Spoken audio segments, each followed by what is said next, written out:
Okay. I would like to call this meeting of the Capital and Strategic Planning Committee to order. Okay, Mr. Chairman, we have a very healthy agenda today. The first action item, is an interlocal agreement with Houston Downtown Management District, and Mr. Rocky Romero will be presenting that. Okay. Good afternoon, Mr. Chairman, board members. This first item it has to do with establishing an interlocal agreement with the Houston Downtown Management District. Metro currently has approximately 250 stops in the Central Business District. For many years, we've partnered with the Houston Downtown Management District and allow them to provide services for these stops on behalf of Metro. That has been done through the normal procurement channels up to this latest contract. The contract expired this past April, and an extension was put in place while we worked the details of this new interlocal agreement. What we're looking for is an interlocal agreement that would cover the cleaning of the bus stops for a 3-year period. This contract would also provide an allowance for the district to purchase new trash cans, and would allow Metro then to put the current trash cans that are in place in use in other locations in the system. Pricing provided by the district is very competitive, and the allowance that we have agreed on providing with board approval is just about the same price that we pay for our current trash cans, so it's a good deal for both parties. In this slide, you can see a picture of the current trash cans that we have, which is a standard concrete trash can, and the proposed one by the district, which is metal trash cans that are aligned better with the type of shelter that's in place. The cost for this proposed interlocal agreement are going to be, hang on 1 second.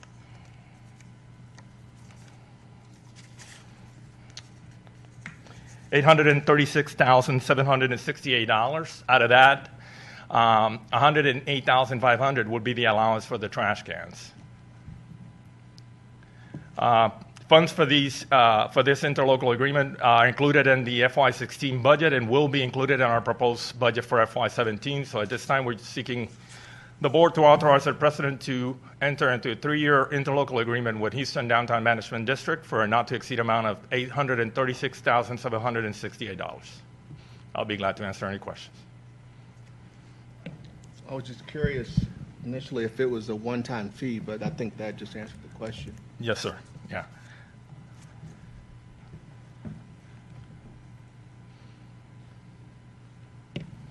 Mr. Chairman? Good.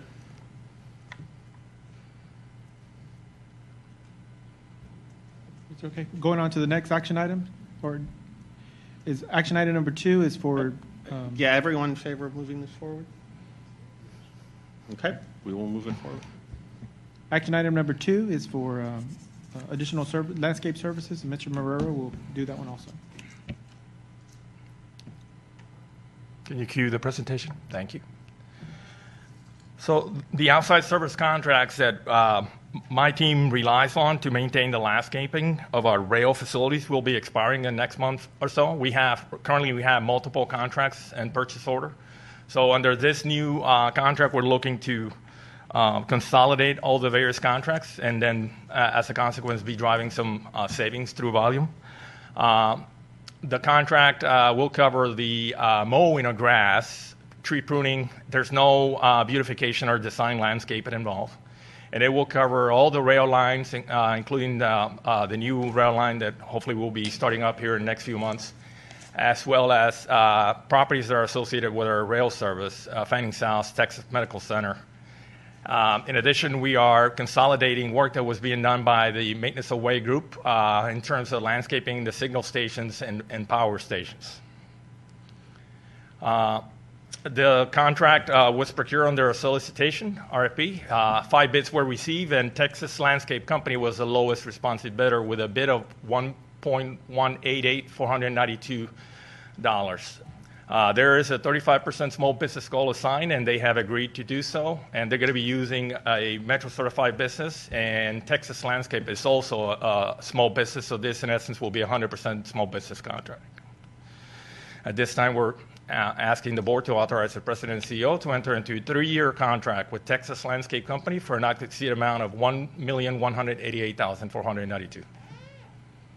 Quick question. Sir? It initially sounded like that this is more of just an accounting issue, just consolidating Yeah, so existing services. when we started the new rail lines, we had interim contracts in place, and we had a larger contract that was in place. So we're basically timing everything, which is what we're doing now to consolidate all of that. By doing so, we're able to drive some savings. If you, compared to what we were paying before, this is going to save the agency about $40,000 annually. Thank you. Thank you. Everybody good with moving this forward? Okay, let's go ahead and move it All right, forward. Mr. Chairman, action item number 3, Mr. Kurt Larson will lead up. It's regarding our community connector, Route 344. Thank you, Mr. Trino. If we could put up the slideshow. This is an update and request for action regarding the 344 Acres Homes Community Connector.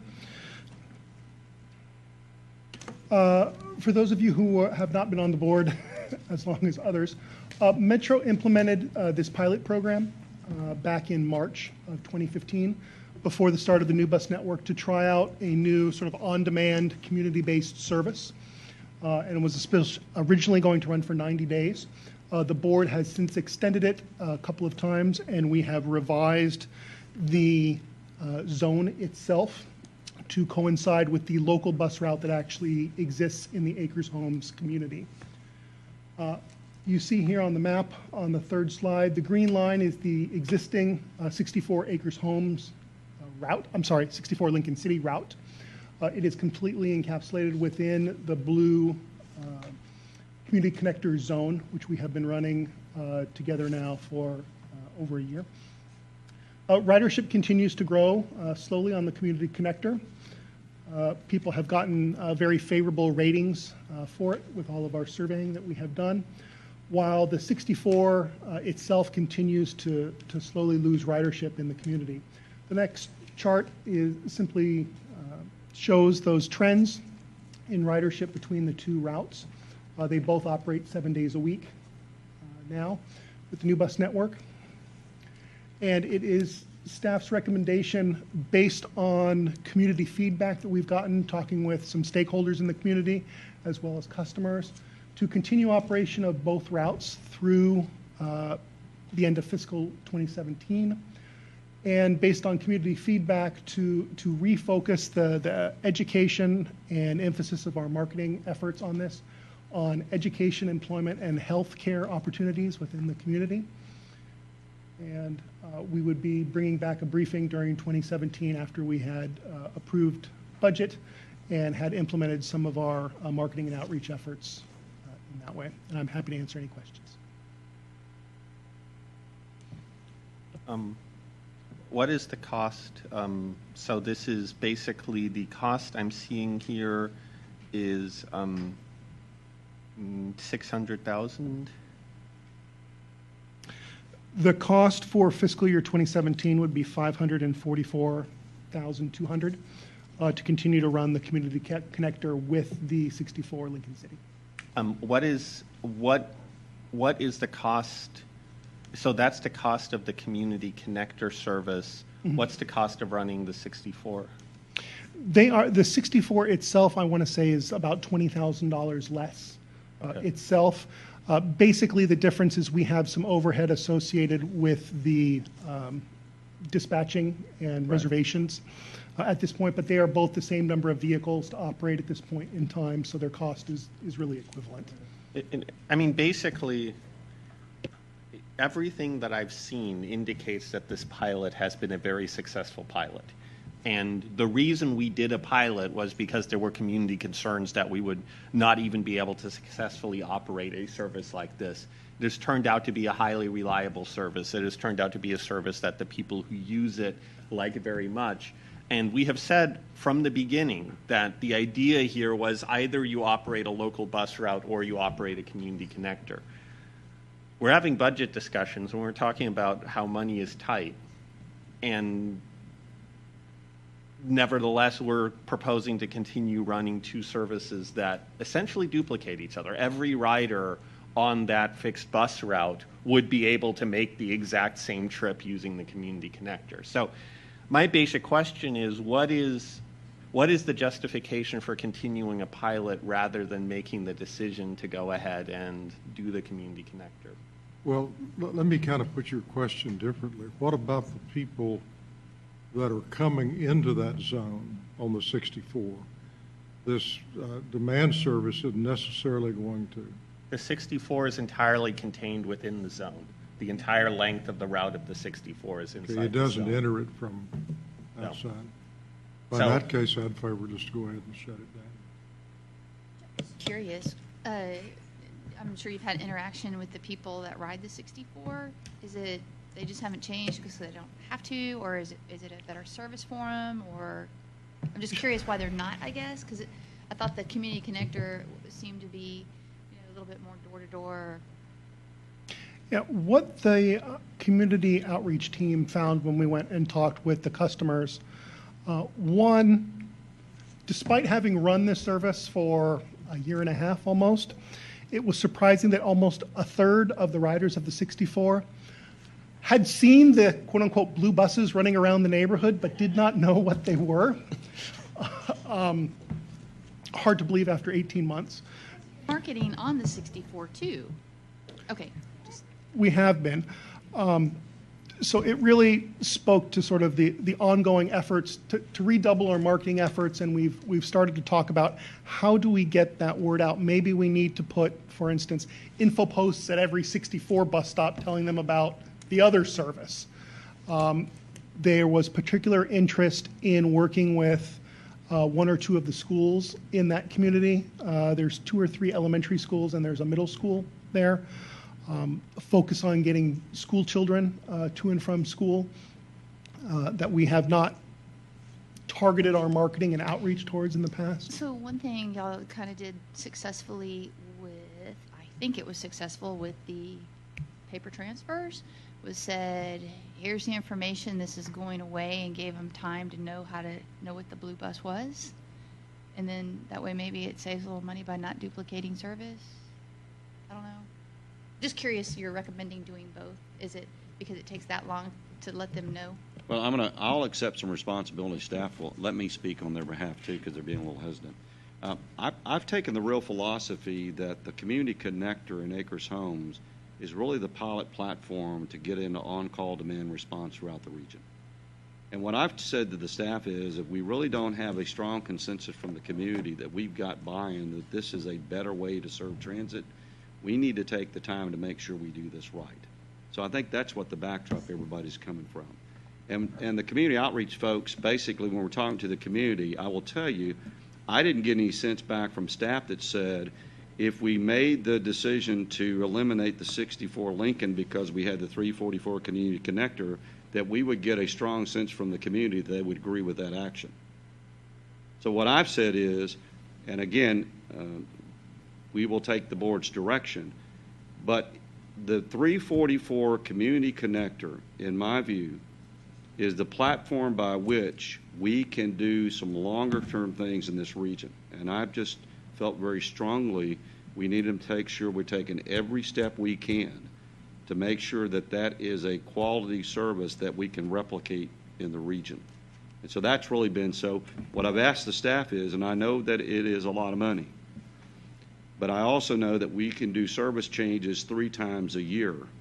And so what I want to commit to is continue to work with the community, continue to look at how we could improve the service for that neighborhood. To the degree we met with the community, and there are school kids that have to walk to school that do not have sidewalks, and we think there may be some services we can provide. They're outside the window where the school district will provide transportation. I guess I said they're in that window. And so the feedback we've had from the community is that this can also be a very safety enhancement for kids going to school. So we want to pilot some of that.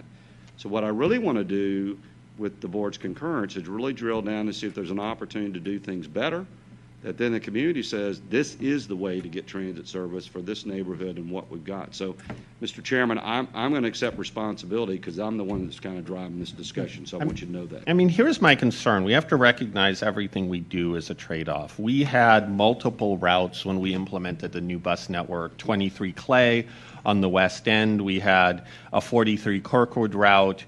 We had a West Little York extension. All of these are routes in neighborhoods that have no service whatsoever today. And the amount of money we're spending to run this bus could be used to make one of those extensions happen right now and provide transit service in a place that has zero transit service right now. So I very much believe in this pilot program, and I very much believe in the idea that we did not want to guinea pig a new service on this neighborhood without being confident we could deliver it.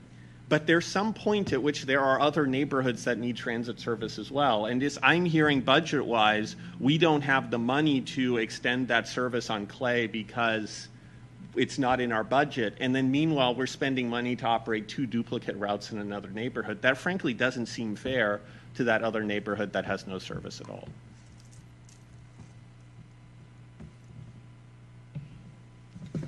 I think when we have our budget retreat, I think a lot of this gets captured, but I'll be honest, I mean, I don't know if you're just a great salesman, but I really like the thought of the community buy-in, especially when you think about some of the safety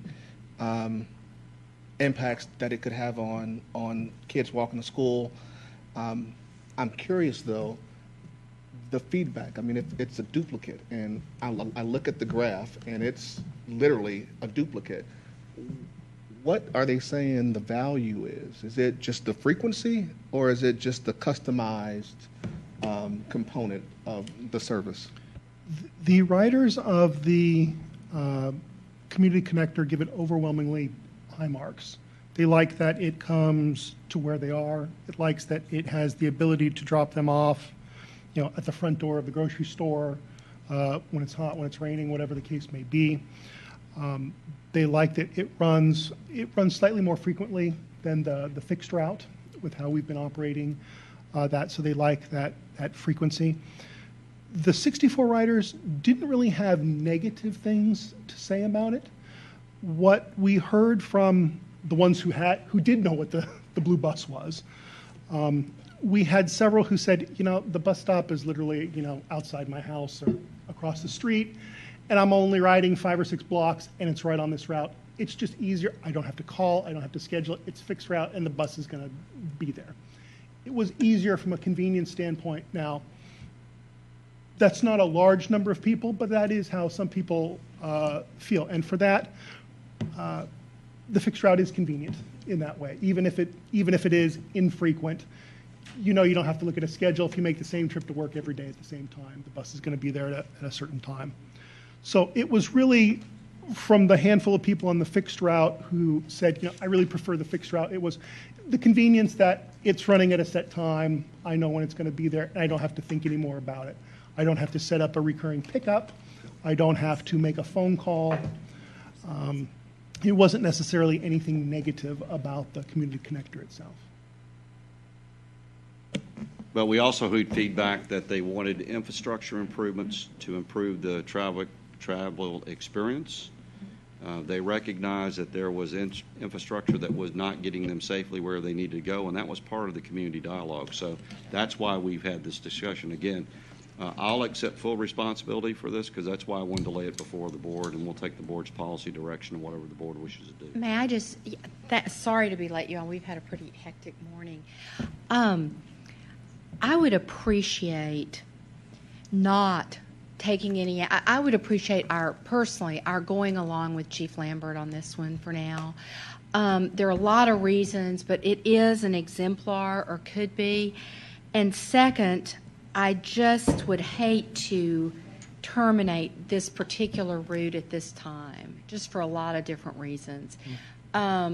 So, this is one of our most disadvantaged communities, very reliant on transit, and as long as we're using it to try to gain data on a possible approach, that might work more effectively, I think it would be a good idea to continue it for a while. I mean, to me, it seems like the community connector is the right solution long-term. Like the local route here, it's our second lowest ridership local route, and it's our second lowest Right. ridership local route because half of those riders have decided that they like this new service This new better. service So better. to me, the community connector is the right answer. And I'll also look at this and say, I don't think terminating the fixed route in August makes sense. Like, I think extending the pilot program to some degree makes sense. We don't want this to be a sudden and abrupt thing. Right, that's really where I'm going to. The 'Cause it's- quest- yeah, Especially with the good feedback from the community. right. Right, exactly. My thought was, if in fact it makes sense to terminate the route, to do it over a period of time where everybody buys into it, which it sounds like they will, because the community connector is the solution. So what I would like here's what I personally would like on this. I would like a proposal from the staff on what is our timeline and our process and our criteria for coming to a decision.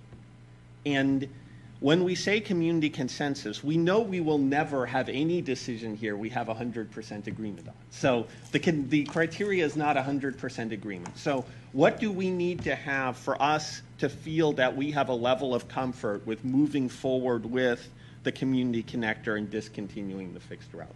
So I think what I'd like to see is what's our plan for bringing this to a resolution. Mr. Chairman, we'll move forward with that, developing that recommendation back to the board.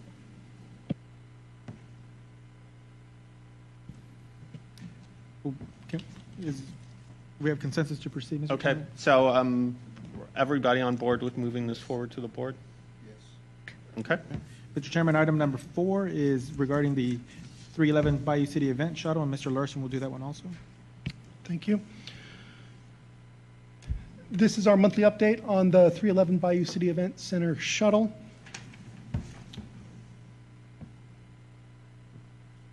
Ridership was right in line with sort of where we've been the last several months, in the mid-40s or so for the day. Again, this is a service that runs 1 day a month when the Harris County Public Delinquent Tax Auction is being held at the Bayou City Event Center, which is a location about 1.5 miles or so from the Fannin South Transit Center and Rail Station.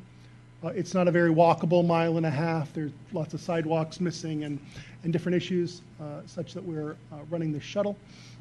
We basically run it the hours a little bit before they open, and then we run it a little bit later in the afternoon to make sure that the auction itself doesn't run long. We do run this with an RBOC with a smaller vehicle. We've talked a little bit about this is some of the different marketing and management things that we've done both at Fannin South in terms of doing parking. We have been selling sort of a joint parking and transit pass to folks who have parked there. The big change, and the reason that we'll be getting to staff's recommendation, is the Bayou Event Center will be starting to charge for parking this summer. I believe in August it is. They have not yet set what that parking charge will be, so have they finally set it at this point? $5. So we would expect at that point we will get some shift over, some additional, but we'll have to wait and see. For that reason, we will be recommending extending this forward for the next fiscal year and looking at how ridership continues to grow and update the board as we go through. I also did want to say we had talked about some of the sidewalk and pedestrian access issues there, particularly on Knight Road. We have had some discussions with the city about would they be willing to signalize or otherwise control the intersection of Holmes Road, which is 90A there, and Knight Road. They would not. They have already made their modifications that they feel they need for traffic safety there, so we really did not feel we wanted to have people crossing that intersection. We have a plan long-term if we decide to stop running this particular route and modifying our existing fixed routes, or not modifying, but adding bus stops to our routes that run by on Holmes Road. This diagram shows you what we would need to do to make that happen. You see 3 yellow areas there on the north side of Holmes Road by Almeda. We'd have to build a short sidewalk and a pad so that folks can cross the street safely at that location. And then at Knight Road on the south side, we would also just have to build a pad there. There was already a sidewalk there. The main missing ingredient is a sidewalk connection actually from Holmes Road to the facility itself. That is sort of the long north-south yellow line. That is the majority of the cost that we would need to do, or that we would need to ask the commissioner, the city, or whoever to be able to fund to sort of make bus stops accessible and not have to run onto site. Do we have any idea why the developer who built this facility did not build a sidewalk there at the point when they built this facility? I can only suspect it wasn't a requirement by the city. I mean, they should have. And I think it's frankly irresponsible of them not to. So our recommendation is to extend this pilot program and sort of observe what happens as the parking charge goes into effect this summer, and we'll report back to the board after several months of the parking charge to see where we've gone and move on from there. Interestingly, the operating cost is low enough that, and the majority of the riders appear to be parking at Fannin South, it's almost self-sustaining by the parking charge. A question on the parking charge. I know some days we do special events parking charges where parking goes up at Fannin South. Does that also apply to the riders using this service? We're charging a flat fee of $5 from what I recall. It's for parking and a rail, or for the shuttle operations, what I recall, it's $5. So that on special event days, the regular parking charge at Fannin South might go up, but this charge does not? If you're talking about from a special event standpoint, most of those would not be on the days by which we'd be operating the service. Okay, so those don't overlap? Yeah, this is only on the first Tuesday of each month. Okay, so and like that doesn't hit rodeo or anything? No, sir, but most of and again, Dennis L. can speak more accurately to this, but most of those are going to be during times where this is not operating. Okay.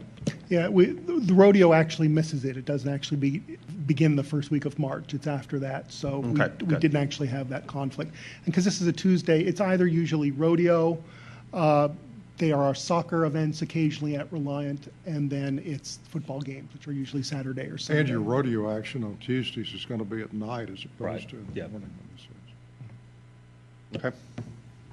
Everybody okay with moving this on? I have a question, Chair. And that is, when we're doing these evaluations, as obviously we're collecting data on ridership and the frequency at which people use the various options, but I wonder if we're getting additional information so that we can determine whether or not different subsets of the population are choosing one over the other. I'd like to know, for example, if people with certain evident demographics, including disability, are choosing one alternative over the other. And I wonder if we can just include that in the data that we're collecting on those comparative demonstrations. Okay, we can do that. I think that's in reference to the 2 Acres Homes services. Yeah, any of these demos where we're comparing one mode of approach to another mode. Okay, we will do that moving forward. One thing that I've observed, I ride this thing every month. Ordinarily, I ride it out on the train and connect to it, but almost all the riders that I've seen in the last 2 months have been probably people that were fairly low-income individuals.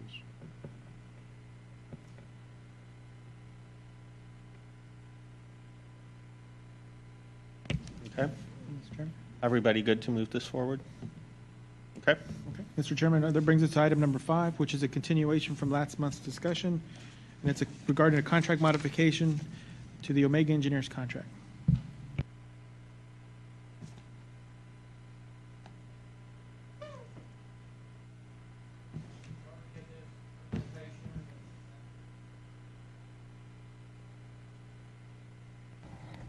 So, hear me now? Good. Okay, the majority of this presentation is the same from previous month when we went through this. The big difference, we've worked with Omega and Parsons going through the various components, and what we've worked out, instead of doing itemized bits and pieces of it, we've turned it into a lump sum, and they've taken all the risk to handle all the submittals, all the shop drawings, all requests for information, however many there are, along with the as-built drawings. We went through an extensive back and forth on that and came up with about 300 drawings that potentially could have changes in them. So there are significantly more drawings that will have to be done in comparison to what we did have. The axle counters is still one of those unknowns that we will keep to the side and do as a task order once that is determined. So the dollar value for this mod number 3 has dropped down approximately $10,000 to $518,000. Like I said, it will be a lump sum, and it's covering all the risk and liability. So we should not be coming back to make any other request for that. So we'd like to authorize the President CEO to execute contract modification with Omega Engineers to increase the contract value from $4,104,100 to $4,622,096, which is an increase of $518,000 for the design support services during and after construction, along with the axle counters that we'll have to do. If I'm not mistaken, there was a meeting since our last meeting with Omega and Parsons negotiation, and there was back and forth. I was under the impression that you guys reached a consensus on the axle counters and the scope. It sounds like on the scope you did, but not on the axle counters. I was hoping you guys could give us some feedback on what was agreed to. Let me update two things. The axle counter discussion is, I think we do, and it's a separate with HRT on the axle counter resolution. I think we do have agreement on the technology. That's the Frauscher technology. As we move that forward, that technology would then apply to the 6 axle counter locations on the Harrisburg Bridge. Correct. So that's a separate issue that will then come into this. So I think we have a good understanding moving that forward as well. Now we're in agreement with the warranty. I think it was like the 94% versus the 99%. I will say we do not have total agreement on that yet. We'll be briefing the board again on kind of where we're at with that. You recall that we were going to look at a manufacturer standard. They had a different standard. I think we're getting closer to agreement on that, and I think we'll have that resolution going forward shortly. I do want to say that we did spend a lot of staff time and a lot of meetings with Omega and Parsons on getting closure of this issue. You'll recall we pulled it from last month because we were not prepared to do this. And again, I think we've had very direct conversations with both to get a lump sum, no more risk, get this done, not coming back to the board, and we made that very clear.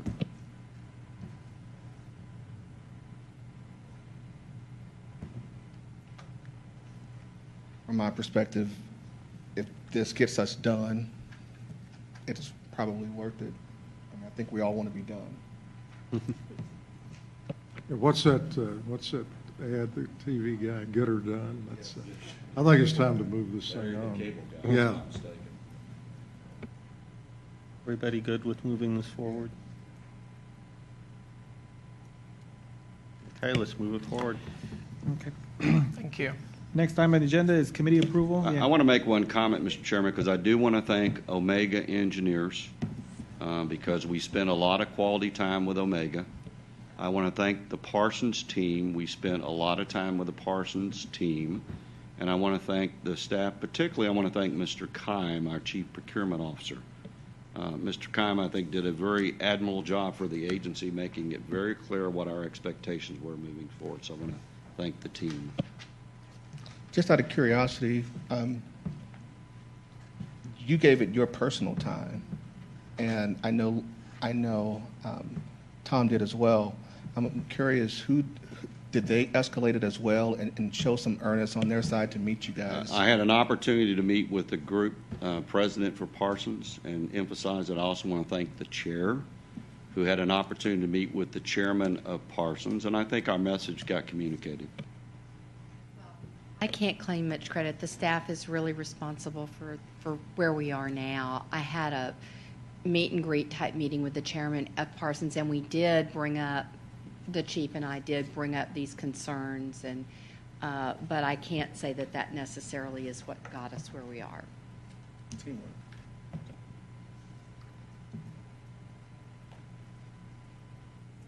Mr. Chairman, that brings us to committee approvals, anticipated procurement report. Mr. Keim? Thank you. There's only one item for this, and this is going to be Rocky Meadows multi-trade contract to discuss. There's a form we're going to talk about, but this has been a very successful program, and Rocky can walk you through it.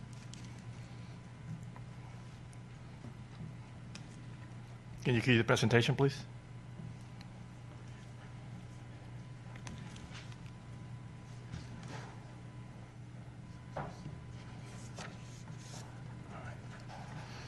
Mr. Chairman, in this item, we're seeking board concurrence to advertise for a new request for qualifications for the continuation of our very successful multi-trades program.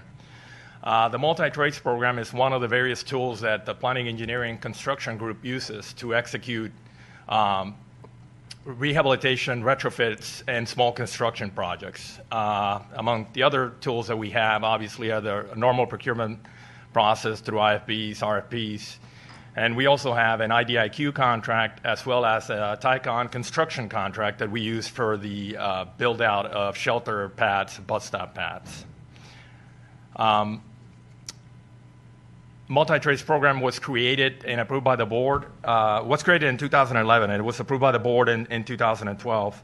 The program consists of pre-qualified vendors in the areas of HVAC, electrical, plumbing, flooring, paving and concrete, coating and painting, doors, and cleaning services. A lot of the participants are Metro certified small businesses. Contracts in this program are distributed to the lowest responsible bidder on a project-by-project basis. Work authorizations are limited to $300,000, and small business goals are assigned to on a project-by-project basis. One of the things that we have as a requirement is that the contractor self-performs at least 45% of the work to prevent brokerage of the work and to maximize opportunities for small businesses. To date, we've executed about 57 projects. We have an additional 7 ongoing, $7 million, of which 70% of that have gone to Metro certified small businesses. So we're very happy with the way the program has gone, and it's been a great tool for staff, and it's proven as to be a great opportunity for small businesses.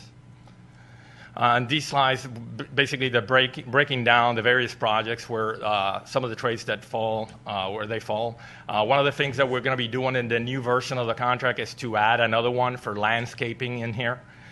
We from time to time have the need to do work outside of the normal contracts, and it's good to have them on board and already pre-qualified. In addition, we're going to be increasing the self-performance to 50% to make sure that we even incentivize more self-performing by the small business firms. So the bulk of the work that we've executed has been on the HVAC and painting. A lot of that having to do with the funds that we receive from FTA for the State of Good Repair grant.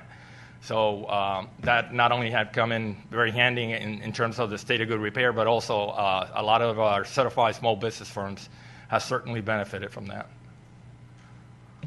Just curious on the electrical. Sure. Just in so many different ways, when you look at the mechanical component, most of your mechanical infrastructure is tied into electrical now. I'm just curious why there's the very bulk of the work. It depends on what. There's a combination. We try to keep the projects that we push through this as single trade. There's sometimes a combination of both.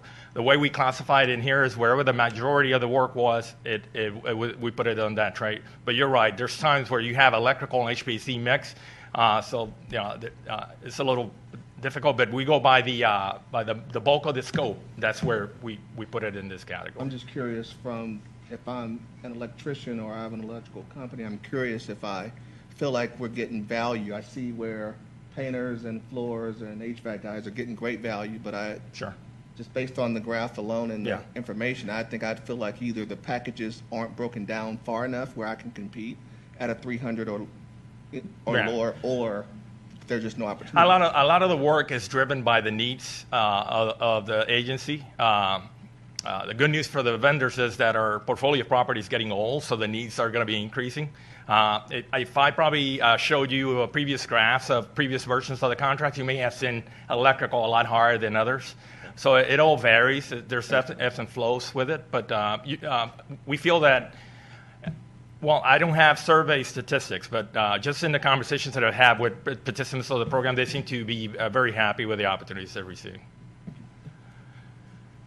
Okay, let's see. So what have we learned? A very successful program, perfectly fitted for the single craft to small construction projects. Small business participation definitely has exceeded our goals. It provides a quick alternative to the normal procurement process, and it provides staff with quick turnaround on getting proposals and getting the work done. Contractors' self-perform levels are not high enough. That's, as I mentioned, we're going to be increasing that to 50%. And then the pre-qualification criteria needs to be tightened to ensure that selected firms can compete the work with their own personnel. Once again, trying to eliminate brokerage of the work.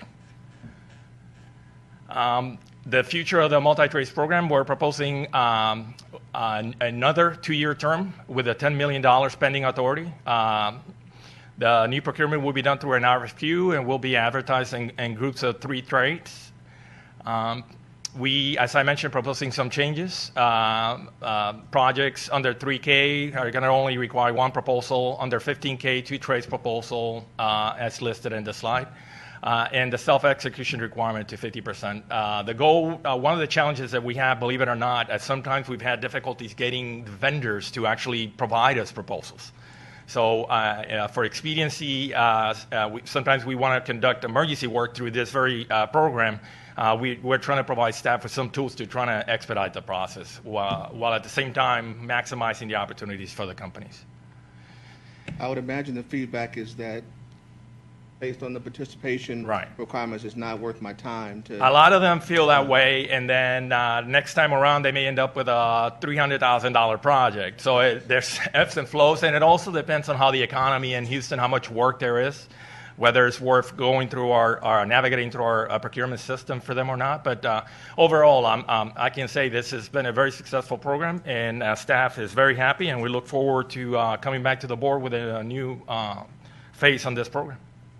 Rocky, a couple of years ago when I first came on the board, as I recall, there was a legal controversy concerning job order contracting, and we're consistent with what the Attorney General held were the limitations on that. Absolutely. This tool, we're limited to execute work only inside our properties. There's no consultant design whatsoever, and there's no work done in the street. The only contract that we have to do work outside of metro properties will be the TICON contract, which is the one that we use for the construction of shelter pads, and it's limited to the right-of-way that the City of Houston allows us, or TxDOT, or the county allows us to do that kind of thing. So yes, we've addressed those concerns, and we've done so in a very effective manner so that staff now has all the necessary tools to be able to execute all the work that the agency requires. Speaking from a small business perspective, I think this is fantastic. I mean, it answers all the questions that you would typically hear. The general, we don't have opportunity where we're being out packaged and we can't compete. This is tailored just for that audience. That's exactly right. Yeah, and so one of the things I give credit to our small business group, they do a lot of outreach, and they're going to be doing the same during this new phase. They have meetings, they set up partnerships and explain the way the program is going to work. And So I see very little reason for any firm to be complaining, not getting an opportunity, other than the fact that something's not broke, so we don't have a scope to give them. So, but we try to share the work as much as possible among all the participants. Great job. Yes, sir. Thank As a you. matter of fact, it's a good dovetail. Yesterday, we had the public hearing for the small business goal-setting program, and one person does flooring. So we registered him up, and so he's aware of this procurement, so there's a possibility he may get a contract for the outreach program. I honestly think this is something that we should actually tout. I don't know that a lot of people know that we're doing this, and there are other governmental agencies that really might benefit from something just like this. So I don't know who helped put that together. Well, but- I got to give credit to Mr. Terrence Fontaine. I don't know that we He's spread the one word. that This came is up with great. the idea, and then staff, following his lead, we put the concept together. So I give him credit for that. This is, in fact, now come to a point where it's working very effectively. We worked out various kinks in the first year, but it was Terrence's idea, and he deserves the credit. Yeah, we don't give him any more credit after this one either. So- No, this is the first innovation, so now you can shut down the office. No, no, actually, that is a really, really good point. We should, and as we, move forward with all our innovations, it's going to be good to tout those. Thank you. Any other questions? Okay. Okay. There's a form that goes with this, and it's in your handout, or in your presentation, basically, in your laptops or iPads. It's the request for proposal, but it's actually request for technical proposals. It's a two-step process. Basically, you find out who's qualified. There's an evaluation team who finds who are qualified based on the needs. And then what we do is pass, fail, and then from those we put an invitation for bid out to be compliant. And so you have the list in front of you. It's 3 members: the program manager 1, program manager 2, the manager of operating facilities, and the basic qualifications of firms. You know, taking off on what we were just teasing about, but it occurs to me that with respect to the Office of Innovation, we've been thinking in terms of, or I've been thinking in terms of autonomous vehicles, you know, those kinds of things, technological innovations. But this sort of thing, which Terrence had already thought about, is another kind of innovation that could be part of the whole mission. Any innovation.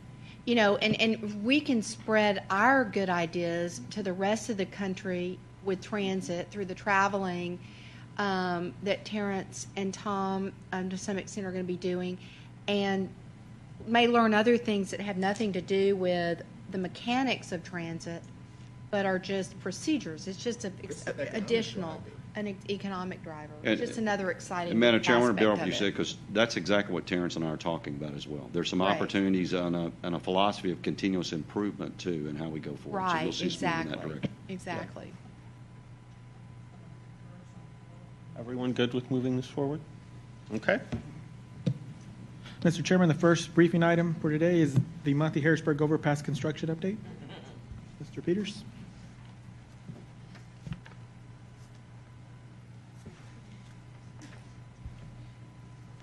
What will we do when we don't have the monthly Harrisburg update? No, I think we should just have a monthly update in which the Period. update every month is cars are crossing the railroad tracks and trains are running. End of briefing. Good afternoon. We've made a lot of progress in the last month or so since I've seen you. As we show here, we opened one day early. They are going to be asking for a little bonus money that we promised them, and I have no reason to say no. We're looking forward to July 12th to have traffic over the bridge. You can see our schedule is moving right along as far as we can tell based on their schedule and the construction that's going on. Everything is working to finish in early December. Here's our timeline and our milestones. We've beat the first milestone. I'm hoping that they'll beat the second milestone. And ideally, we're looking at early September to get McCarthy out of the way and let everybody else go to work or finish up their work. This is All of the bridge girders are in. The first two spans on the west side have bridge deck in place. They're getting ready to do the sidewalk and the bridge rail on that deck. They've moved their equipment over to the east side. Tomorrow evening, they're pouring the first two sections of bridge deck on the east side. They'll follow that. They'll come west from there, and then the last three spans will be paved as one piece, the parts that cover the railroad track and so on. So things are moving on. They got the south set of rails on the east side in place today. They are aligning those now, getting ready to bring in the rebar and getting ready to set forms and pour the guideway on the east side. So that's a new part. As you can see from the photographs, the difference in May and June is significant. The west side has had some serious improvements in the last month. This is the paving of the first two sections of the bridge deck. You can see it took place at night. They did a marvelous job. We ended up with a high quality paving on the deck. They've done an extremely good job. They have moved that huge yellow machine to the other side to get ready for tomorrow night. In the center area over the railroad tracks, the UP people are finished, complete, and out of the way. All the bridge girders are in place. All the peripherals are being placed in that central area. The roadway is open, and we are building an entrance into the Las Palmas that they'll be able to use for the rest of their lives. This is a couple of shots from the east side looking west, and you can see that, okay, rephrase that, west side looking east, and you can see there's been considerable improvement in the month. This is at the Union Pacific Railroad, looking east at the Family Dollar Store, from the other side looking west at the Las Palmas. This was last Friday, just before they opened the at-grade roadway on Saturday. The storm drains are in. Hughes Street is being paved. It's about to be opened in the next couple of days. The bridge is coming along well. Again, we're looking at two sections of deck going in tomorrow night, weather permitting, and all the peripherals they have to install in order to be able to put the deck in are in place so far. The track work is going well. We have American Track Generations out there, and they're the kind of people that you just need to get out of their way because they put track where it needs to be. They're very good to work with. The system people are working. Mass Electric is out there. All of these people have been meeting in our regular progress meetings every Tuesday afternoon. So things are going well. There's no friction on the job. Everybody seems to be cooperating and trying to reach the same end point. Again, some more. This is the east side. You can see a significant difference on the east side in the photographs between May and June. The concrete in the June picture that takes up most of the center of the roadway is the seal slab that where the tracks go, so that we can then set forms, tie steel, and pour concrete. More photographs. The bridge. Let me just say that since we opened the surface roads last Saturday, two of the business owners have come forward and tell us that their business has doubled in the last few days, that they're extremely pleased. They've got traffic across that. A 30-day look ahead, a lot of work yet to do, a lot of concrete yet to pour, and a lot of track yet to put in place, but you can see it's all working according to the schedule.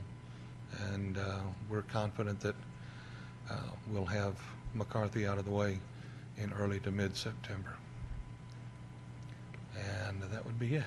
Glenn, have there been any more incidents of taggers defacing the columns? We've cleaned them up, and not on the private property, but on the bridge structure itself. And I know that in my neighborhood, we found that if we get the tags off within 24 hours, then it doesn't attract more, and eventually it kind of goes away. I know that if you leave them there for any length of time, it's like a magnet, and it draws 25 more. So McCarthy's helping us, and they're keeping things cleaned up reasonably well. Mr. Chairman, I also intend to reach out to the East End Management District, who has a very, very good graffiti abatement program. So we're going to reach out to them to make sure we engage them. By the way, y'all, Mr. Peters alleges that a leopard jumped on his head in Africa. And maybe he ought to advertise that to the taggers that he could deal with them like a leopard. No, I've had enough. I don't need more. Yeah, I don't need more. Any questions? Thank you. Mr. Chairman, that takes us to the second briefing item, which is Metro's Origin Destination Passenger Survey. This presentation is about a survey we did in the past and the path forward on a new origin destination survey.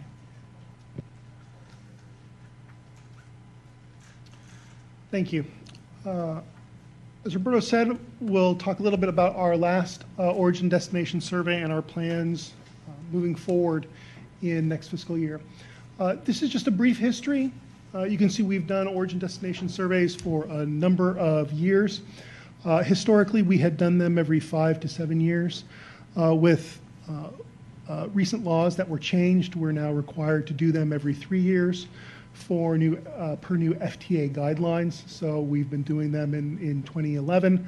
We started one in 2014. We'll be doing the next one in 2017 to meet that requirement. We jointly do one with HGAC. They do one every 10 years.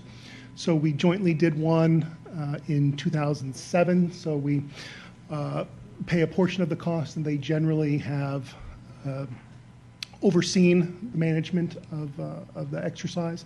We've done all of the other ones. So for this last one, we got almost 16,000 completed surveys, which was about a 22% return rate, which is fairly typical for a survey of this type and size. So a little bit about our strategy that we had for this last survey. We utilized our general planning consultant contract to do this work. The prime provided project oversight, data analysis, and prepared the final report. Meanwhile, we had an SBE contractor provided all the surveyors, supervision, and data entry labor for that, which was the vast majority of the cost for this. At the board's direction, staff took on a number of tasks to try and reduce the project cost. We took in-house, we designed, and we printed all, gosh, I want to say we ended up printing probably 100,000 almost surveys down in our print shop. As you know, our print shop is excellent here. So they print all of those, as well as serial code each one of them so that we can track them. Staff actually conducted all the park and ride routes, the surveys on those, along with some of the smaller bus routes themselves. And we reviewed and commented on all deliverables for it. The end result was we spent just about $600,000, including staff time, on the survey itself. We saved approximately $50,000 from doing the surveying ourselves on the park and ride routes. The downside of this is it did take a bit longer to do. We had a very busy last 2.5 years between opening the rail lines and getting ready for new bus network. So that was unfortunately a trade-off for us, but we were able to get a good result as we found. So now talking a little bit about what we found in the survey itself. So a couple, and this is really the highlights. This is a very large report. Anybody who's interested, we can certainly get you a digital copy or a hard copy if you're so inclined. But hitting the highlights for this. First and foremost, a number of our riders obviously have no other choice. They have no vehicles available to them. The number sort of system-wide hovers around 40%.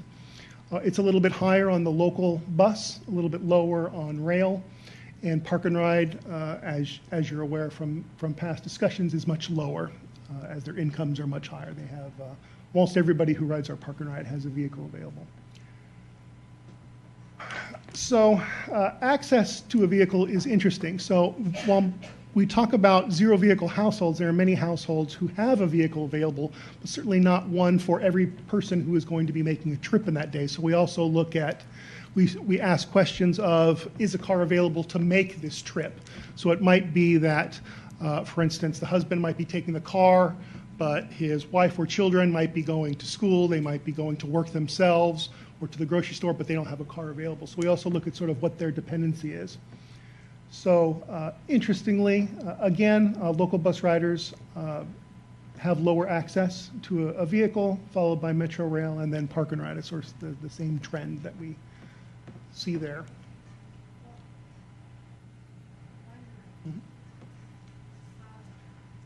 Wondering how the numbers, the number of households with zero vehicles. Local bus riders had the highest percentage with zero vehicles at 45%. 24% of local bus riders reported having a vehicle available. You'd think that would be 55%. Because you'd think it'd be the inverse. 65%, so 45% of, like you take 100%, 45% don't have a vehicle available. Of that 65%, how many of them have a vehicle available? And it would be 76% of them do not have a vehicle available, but they have a vehicle in their family. There's, you have the 100%. I was thinking the second one was after available versus owning a vehicle. Right, exactly. Got it. Their Okay. husband's using the vehicle or Yeah, whatever. got it. Okay, thank you. Yes. I now. Okay.